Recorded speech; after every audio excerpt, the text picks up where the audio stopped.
So a couple of days ago, I made a video on players that you guys should be targeting before the fantasy football playoffs if you're basically already a lock to get in.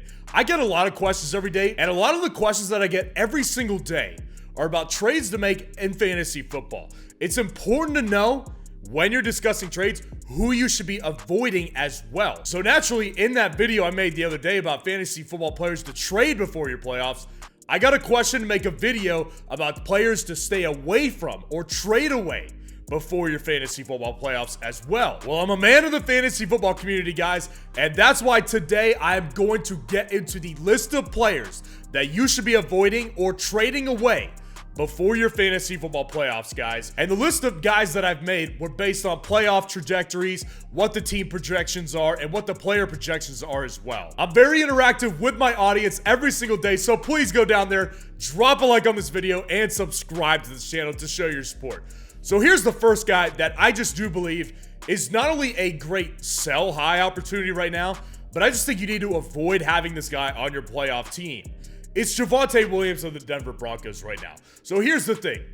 This one may actually seem relatively obvious to you. But here's the thing. I've gotten a lot of questions about Javonte Williams. Should I be trying to buy him right now? Do I want to hold on to him? Is he going to start to rebound a little bit? And really the question, I think, is not out of line. Like, I think it's a very good question to ask because look at what he did in week 8. He had a big workload week 8. He had 30 opportunities, 27 carries for 85 yards, and 3 receptions for 13 yards and a touchdown. So he had 30 opportunities, almost 100 yards and a touchdown. Best game of the year, no question about it, and it was against the Kansas City Chiefs of all teams. So here's the thing. Also with Javonte Williams is he had so much preseason hope, including from me as well. I had hope for him in the preseason. So a lot of that hope that he had during the preseason is actually coming back after that type of game. Do not get fooled on this one. I'm just going to tell you right now, this one's not going to happen, and it's not going to be sustainable. Denver's an awful team. It's just too late for them to rebound and have any sort of balance and any sort of mojo going forward because this is a team that it's so clear they've got so much dysfunction. Sean Payton, Russell Wilson, they're not a good fit. The offense, he doesn't like a lot of pieces on the offense, that being Sean Payton. This was a fluke game against the Chiefs in week 8. You cannot take that very, very seriously because, number one, Patrick Mahomes had the flu in that game, and it was not exactly a Michael Jordan flu type of game. That's not what it was with Javonte Williams. And also, Denver has the worst rest of season strength of schedule for any fantasy running back moving forward. That's not good. So here's the thing. Weeks 15 through 17, your fantasy football playoffs, who are they taking on? At Detroit, that's a tough matchup. Versus New England, that's an okay matchup. And then versus the Chargers, who their strength is actually against the run. So Detroit's really the toughest one here. And the Chargers are a toss-up specifically because it's a divisional game. But here's the main reason. You just want to avoid him and sell him high specifically right now before your fantasy football playoffs for sure. Here's who they've got to play before that. They've got to play the Bills. That's a tough one. They've got to play the Vikings defense. That's tough. They've got to play the Browns defense and the Texans defense. All of those teams, pretty stout run defenses there. That's over the next month. That's what they're dealing with here. This team is going to be down bad. And they're going to be down really, really bad over the next month here. I think he had his best game. Week 8, I do think is going to end up being his best performance. I would sell Javonte Williams off that week. Get him for a guy like James Cook, maybe Jerome Ford, Joe Mixon. And like I said in the previous video, what you ultimately want to do here is package a guy like this together with another guy that you would sell to get an elite player at wide receiver, at running back, even a quarterback or tight end if you want to get Travis Kelce. The point is here, if you're going for a winning playoff year, you need to put yourself over the top, and Javonte Williams is simply not going to do that. Number 2 and 3 go hand in hand. They're both teammates. It's James Conner and Hollywood Brown here of the Arizona Cardinals. So let me say this right out of the gate here. These have been the 2 most asked about players leading into week 9 fantasy football on my channel. There have been lots of people asking me, should I buy these guys low? Should I buy one of them low right now? And the reason is obviously because there's hope now with Kyler Murray coming back. There's a lot of people who do have hope that Kyler Murray comes back. He raises Marquise Brown's ceiling. He helps out James Conner when he returns from the IR. Well, here's the thing. In every single comment that I've replied to about Marquise Brown, specifically this week, I've said consistently sell this guy. And you can add James Conner to the list. And let me tell you why. So I've been on this one really since before the season actually started, to be honest with you. I was convinced coming into the year, I was like, the Cardinals are going to tank this year. First of all, they won't have Kyler Murray to start the year, and by the time they get him back, they're going to be down bad, and so far, that's exactly what's happened. What I also said was I do think that Arizona is well aware that Kyler Murray may not be their guy. I do believe that they are going after Caleb Williams or Drake May, one of the top quarterbacks in the 2024 NFL Draft. I believe that's what they're shooting for right now. They're just not being vocal and public about it right now. Because here's the thing, I am not convinced, and I wasn't convinced a couple of weeks ago, that Arizona even wants Kyler Murray to play. I'm still not convinced of it because they brought him back off the IR and he still has not played yet. Why is that? Maybe he's not healthy yet. I might totally be wrong. So let's say I am wrong. Let's say my opinion is just crazy and it's completely off and I'm just an idiot for saying something like that. Here's the reality. We know it's not. This isn't an opinion. Arizona's 1-7 right now already. So they're already done. They're not searching for the playoffs. They're not fighting for playoffs.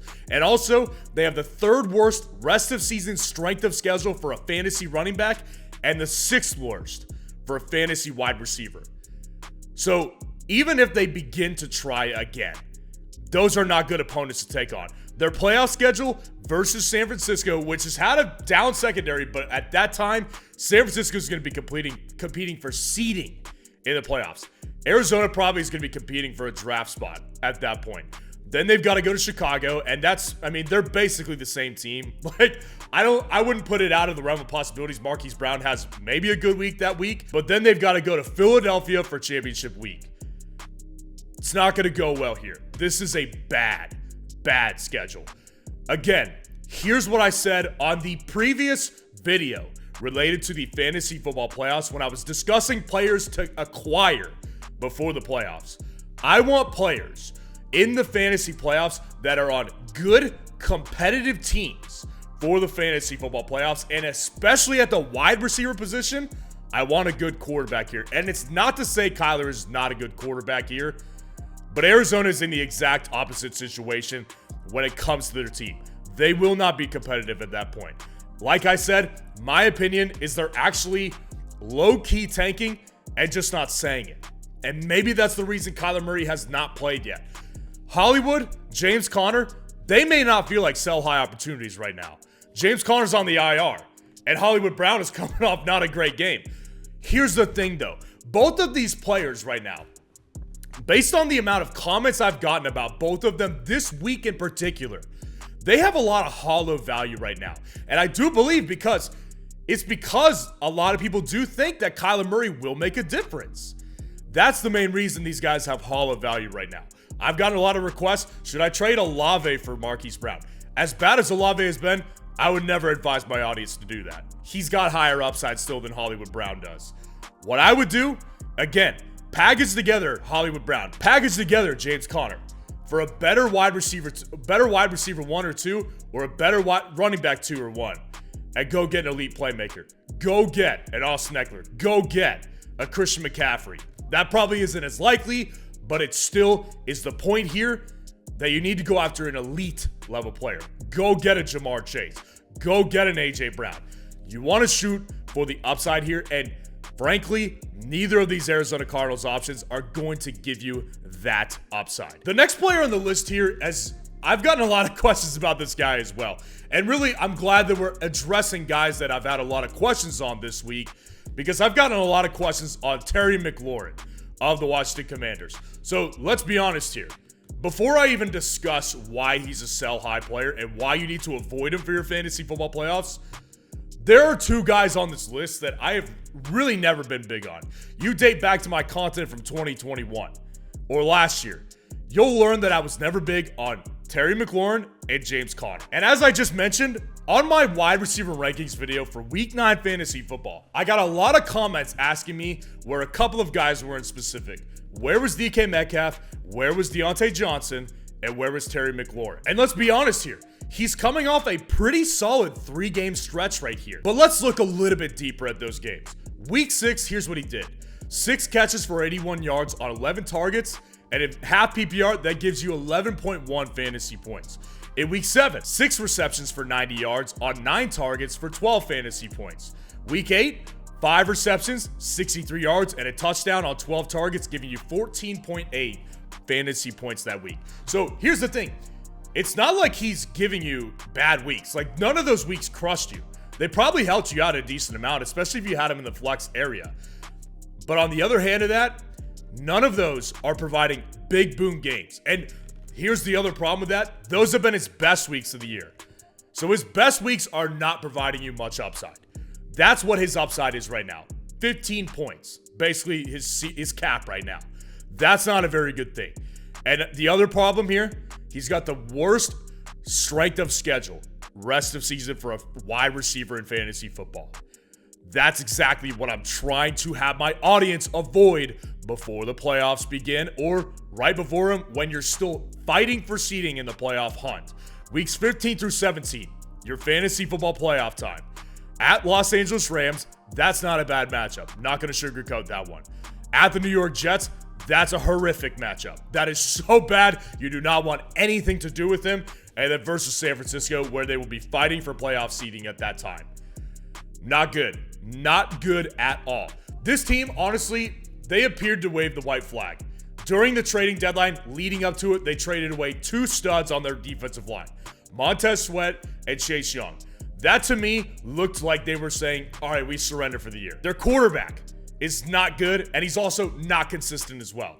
Some weeks he'll have a week like he did against Philadelphia, but other weeks he'll complete about 150 yards, and you'll be wondering why he's even on the field.